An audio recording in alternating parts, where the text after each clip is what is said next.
Your tongue is not just for taste. It is a health report card that tells you what is happening in your entire body. Your tongue, how much of a small organ it may seem, is actually not just the most flexible organ of your body, but it is the mirror of your overall health, the overall well-being of your body. So before you pop a pill next time, stick out your tongue. Isn't that what doctors also ask you to do? Stick out your tongue, observe it consciously, because that is the mirror to what's happening inside this entire body. Did you know that an average tongue is about 3 inches long and we have almost 2000 to 4000 taste buds inside our tongue? They are not visible to our naked eye. Did you know that we also have some taste buds in the back of our throat? Have you ever noticed some pink and white bumps on your tongue? Now they are called papillae. They are the hair-like projections that your taste buds rest on. Different shapes of the tongue indicate different states of your body. Different colors of your tongue indicate different states of well-being of your body. Let's go through all of this one by one. In this video, we will be understanding what is it that the color of your tongue is trying to tell you about your body, what is it that the shape of your tongue is trying to tell you about the body, and what are some oral hygiene tips that will take care of your tongue and in turn will also take care of your gut and your overall well-being. Let's proceed. If your tongue color is bright red, then it could be a B12 deficiency or it could even be a folic acid deficiency. If somebody has a white coating on the tongue or they have those white spots on their tongue, this is called an oral thrush. This could mean that there is a yeast or a fungi infection in your gut that is trying to show up through your tongue. Have you ever noticed black hairy tongue? Now this could be common in some diabetics or people who have got the side effects after chemotherapy. It indicates a bacterial overgrowth in your body. This could also be because of excessive antibiotics that we may be consuming. If you have some bumps on your tongue, the painful ones, now this could be canker sores, it could even be an oral cancer, or it could even be mouth ulcers. Have you ever noticed some people who have cracks on their tongue? What does that indicate? These cracks on the tongue indicate that it could be a hormonal imbalance. Typically, this could be a qi or a yin deficiency. All of those women who are going through perimenopause or menopausal symptoms and you find those cracks in your mouth, be rest assured it is the hormonal imbalance that is showing up on your tongue. Some people have wavy tongue, wavy on the sides, like those scalloped tongues. Now, if people have such scalloped tongues or wavy on the sides, then this may also indicate that it is lack of qi deficiency, which means generally the person is very low on energy. It could even be a spleen issue. Some people have geographic tongue, something like patches on their tongue. This could also indicate a yin or a qi deficiency. Low energy, poor digestion, and allergies are common to see in such people.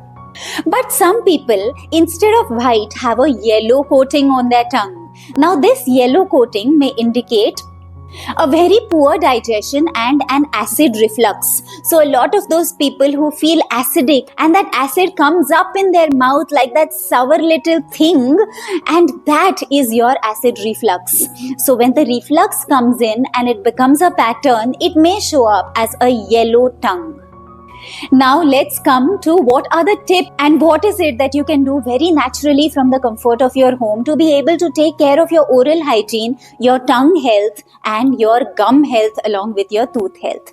Number 1 is oil pulling. It's an ancient remedy for a very long time. Our ancestors, Ayurvedic texts, naturopathic science has always been insisting on oil pulling. What is oil pulling? So you take 1 teaspoon to 1 tablespoon of a coconut oil in your spoon and you put it in your mouth and then you squish it everywhere around your mouth. So much so that this happens first thing in the morning after getting up before you actually gargle your mouth or brush your teeth. And you squish it from 5 minutes for a good start to 10 minutes. Some people even go for 15 minutes. You could continue this for a period of 15 days and see that this is a natural detox system. Remember, your tongue is connected to every single organ inside your body, and when you cleanse it by the way of this oil pulling technique, every single organ definitely gets detoxed, and that is why oil pulling holds so much of a relevance into all our ancient texts, not just in an Indian context but worldwide. Oil pulling is antibacterial, it is antifungal. Not only does it take care of the detox through your tongue, it also takes care of your overall mouth hygiene and also your gum health. You know, a lot of our ancestors, parents, grandparents, etc. used to use something called as a tongue scraper. Now, this tongue scraper is very easily found in the markets. It's not very difficult to find, but I would insist that you don't use a plastic one. This is basically an instrument to clean your tongue. When you do downward movements with the tongue scraper, it removes the buds of the fungal growth. It also makes sure that you do not have bad breath, and it also takes care of white patches. Remember, the natural color of our tongue is supposed to be pink, not dark pink or red, nor should it be a yellow or a white or anything else. It should be simple, it should be pink, light pink in color, and that is the best indication of an overall good health. Let's come to tip number 3, which is the use of your toothbrush. So what toothbrushes are you using? Most common than not, people are using the plastic toothbrush which has the plastic bristles. You know, in our ancient lifestyles, our ancestors used to use a neem ka datun, or they would probably use something as a giloy stick to simply chew and scrub it.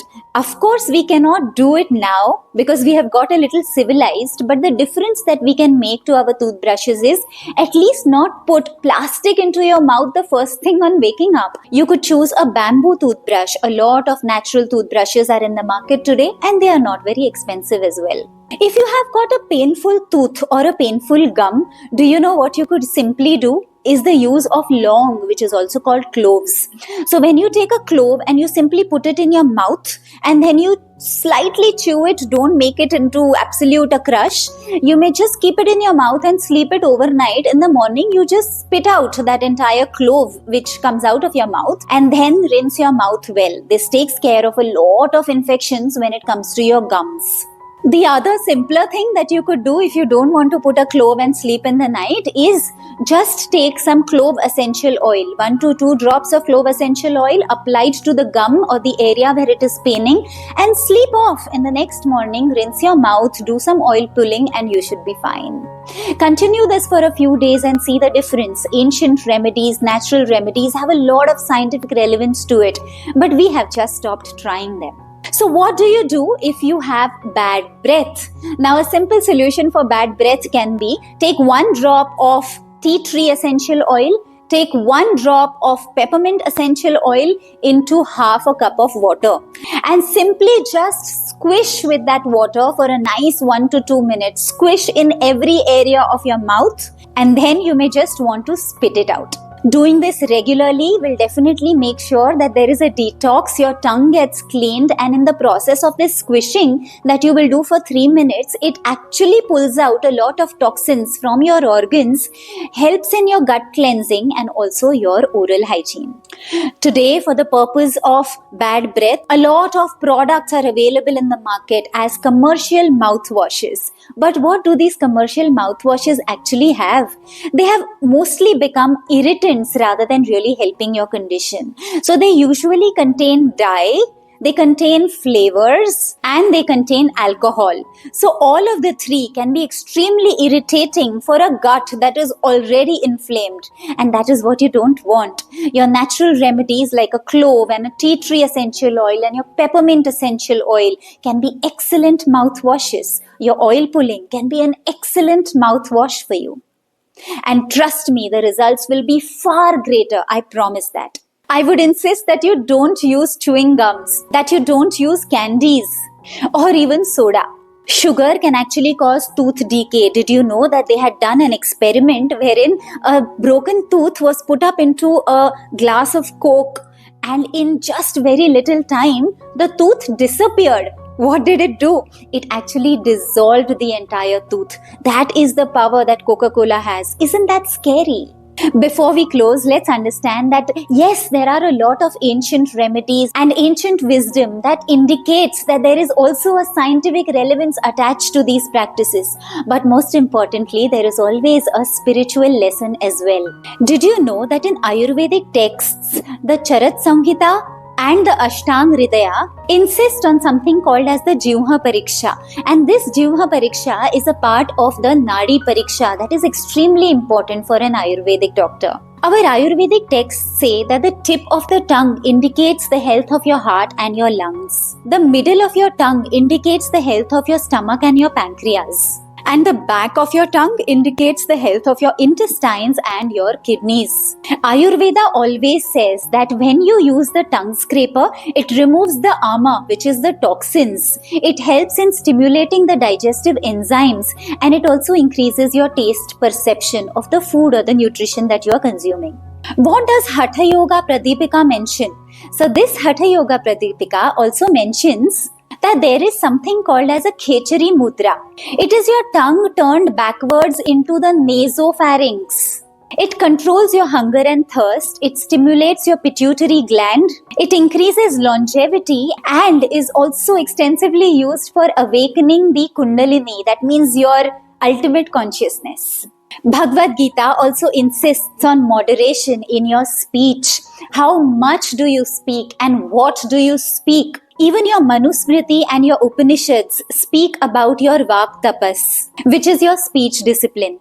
Remember, when it comes to your tongue, it is the gateway of nutrition as well as temptation. So you have to decide what do you want to use it for. Now this was a little bit about how do you really analyze your tongue through the different shapes and the colors. What does it indicate when it comes to different organs of your body? What are the daily lifestyle tips that you can use to be able to take care of this tongue, oral hygiene and the overall body?